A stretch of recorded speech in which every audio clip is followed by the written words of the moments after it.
Hello, my name is Emma Shell, and in this presentation I will be delving into the processing of trauma through art and music. Different brains have their own way of processing experiences, and trauma can be on a spectrum of severities. While incredibly common, trauma can have extremely harmful and even lasting effects on our minds and bodies. However, mitigating these effects through something as simple as art and music is possible. Music and art play a vital role in connection, community, and our ability to express ourselves. These disciplines can intertwine with trauma in that they provide us an outlet, a way to find happiness and to share our experiences. Over the next 10 or so minutes, I will discuss what trauma is, what are its effects, examples of music serving as an outlet for expression, the history and practice of music therapy, examples of art serving as an outlet for expression, and the history and practice of art therapy. Part 1. Trauma. The Center for Healthcare Strategies defines trauma as a result of a single incident or series of events that are emotionally disturbing or life-threatening. Examples of traumatic experiences may include abuse, neglect, separation or isolation, poverty, discrimination, and violence. Individuals may exhibit a wide range of symptoms and behaviors, ranging from subtle to openly destructive. Traumatic events experienced at an age below 18 are called ACEs, or Adverse Childhood Experiences. According to the Center for Healthcare Strategies, 62% of adults in the U.S. have experienced at least one ACE, and 25% of adults have had at least three. Maladaptive behaviors frequently stem from these experiences. Research has shown that individuals with ACEs are 2 times more likely to smoke, 4 times more likely to develop a chronic pulmonary disease, 7 times more likely to be an alcoholic, and 12 times more likely to commit suicide later in life. Trauma has countless effects, and physical manifestations are a common occurrence. Prolonged stress, or toxic stress, often associated with trauma, can have lasting effects on our bodies. Trauma frequently presents physically, especially if a traumatic event is recent. That said, many experience symptoms years after an event. There has been a notable link found between trauma and long-term health issues, including trouble sleeping, issues related to digestion, the heart, brain, muscles, skin, and even urinary patterns. There are also changes to our brain functions. The following changes in our emotional and nervous systems have been noted. Negative impacts on the hypothalamic pituitary adrenal axis, the system responsible for cortisol releases, and dysregulation of neurotransmitters, which are responsible for arousal and stress-related responses. Traumatic experiences can negatively impact brain development, leading to physical and mental ailments upon reaching maturity. Chemical responses from neurotransmitter defects can harm children's nervous system growth, which can eventually lead to cell death and defects in the prefrontal cortex. The biological changes in our brains change how we think and function. Mild traumatic responses may include fatigue, sadness, anxiety, disassociation, and lack of mental clarity. Severe responses can present as periods without rest, feeling in danger even when safe, and prolonged and severe disassociation. Some psychological symptoms may have delayed presentations. Lasting fatigue, sleep disorders, nightmares, flashbacks or triggers, depression, or an aversion to anything relating to an experience are all delayed trauma responses. In the face of trauma and the loss of hope, it becomes vital to discover healthy coping skills. Part 2. Music. Music has been an art form used to channel emotion and create connections for centuries. Many notable artists are open about their experience with trauma and how their music allows them to cope. Adele has often included themes of loss within her music. Michael Jackson involved themes of prejudice, connection, and humanity. Kendrick Lamar includes racial injustice, violence, and struggles with faith in his music. These are a few of many. Historically, we have seen large populations use music to deal with the state of the world. A great example of this is the French in World War I. The societal stigma that frowned upon openly mourning created isolation. Music became essential. Musicians performed in their homes due to closed venues, and whatever was accessible became an instrument. A basic understanding was born. that music was a powerful source of solace. French music in this period began to take its own form. Repetition and regular rhythms were prevalent, as the predictability of this music allowed the listener to be relaxed and distracted. People listened, danced, began creating and fostering connections, and could forget the horrible experiences caused by the war, if only for a moment. So, when and how did people realize it could be an effective therapy practice? The use of music throughout the world wars opened the door for music as an official therapy. Musicians began visiting and soon became hired by veteran hospitals, playing music for those suffering both physical and emotional trauma caused by being on the battlefield. The patient improvement pushed medical professionals to look deeper into music as a treatment. There was increased demand for training and curriculums. Two research papers written in the early 1800s by students Edwin Atlee and Samuel Matthew gained the idea traction.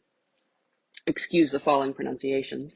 Eva Augusta Vesalius established the National Society of Musical Therapeutics in 1903.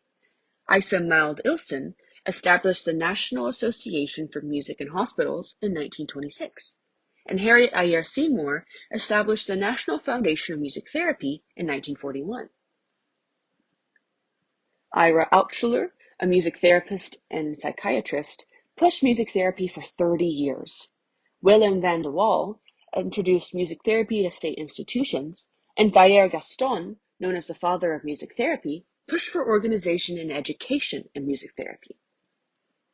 Michigan State University was the first to offer music therapy as a course of study, and many followed suit. The American Music Therapy Association, or AMTA, was founded in 1998. Today, it is a widespread and recognized practice. So, what is music therapy, and why is it effective? According to Cleveland Clinic, music therapy is a complementary therapy, working alongside more extensive treatments and medication. Music therapy is also incredibly low risk.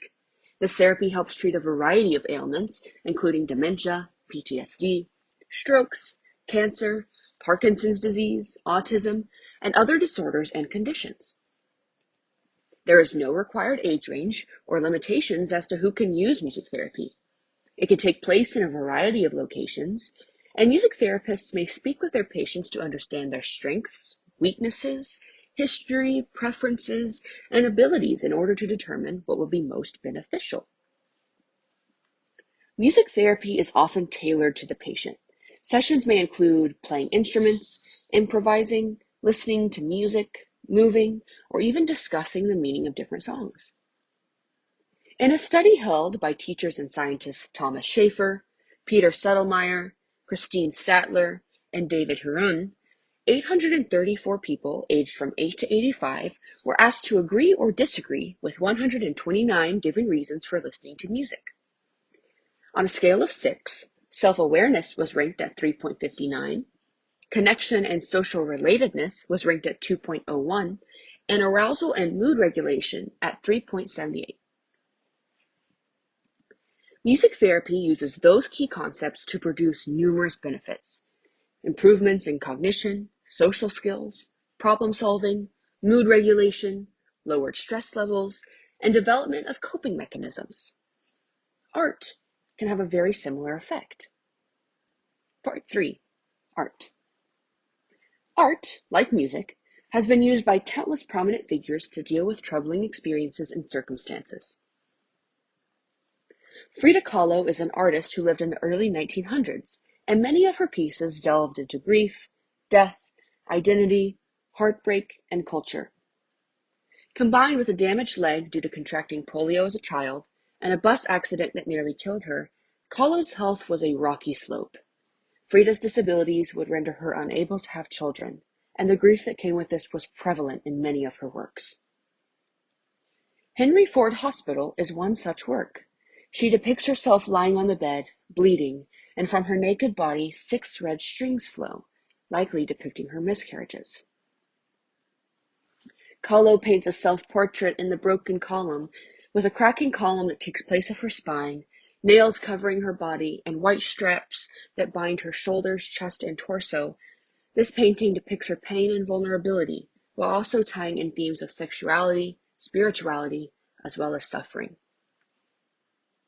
Nick Cave is an artist in residence of Chicago, a city with incredibly high rates of violence, which Cave uses his art to speak out upon. Cave's Tondo works use wool and beads to illustrate swirling patterns, patterns that Cave claims to be inspired by neuroimaging scans of Black youth, specifically those children affected by Chicago's gun violence.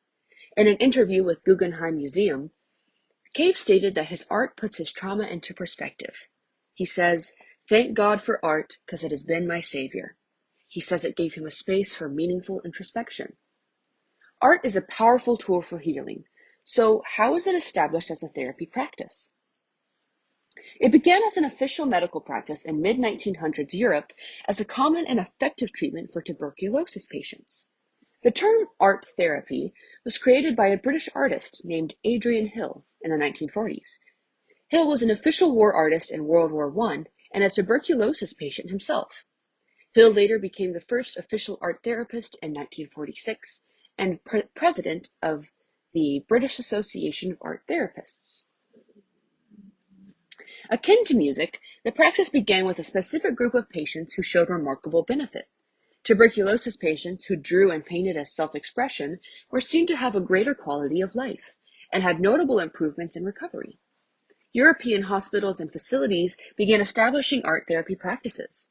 In 1964, the British Association of Art Therapists was founded, and the American Art Therapy Association was established 5 years later.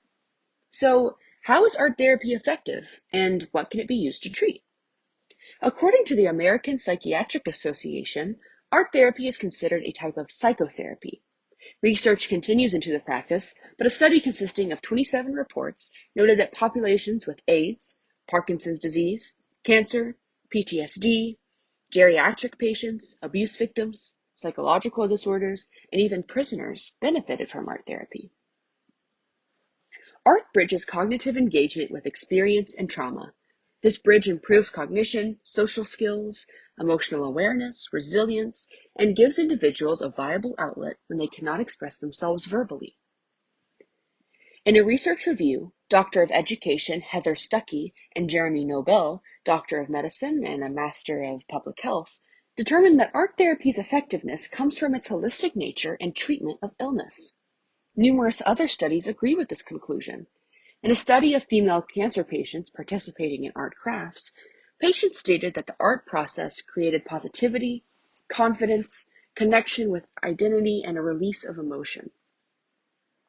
Different media can tap into different brain regions and emotional centers that trauma tends to aggravate. Complex pieces might require more complex cognitive processes. There has been significant evidence that points to the engagement of various cognitive skills. Trauma is never easy to deal with. Nevertheless, throughout history and even in countless communities today, we have found ways to continue finding joy. We can express ourselves and reframe our own experiences in many ways. Those who pick up a brush or hum a tune are among the millions who have found creativity the pathway to healing. Thank you.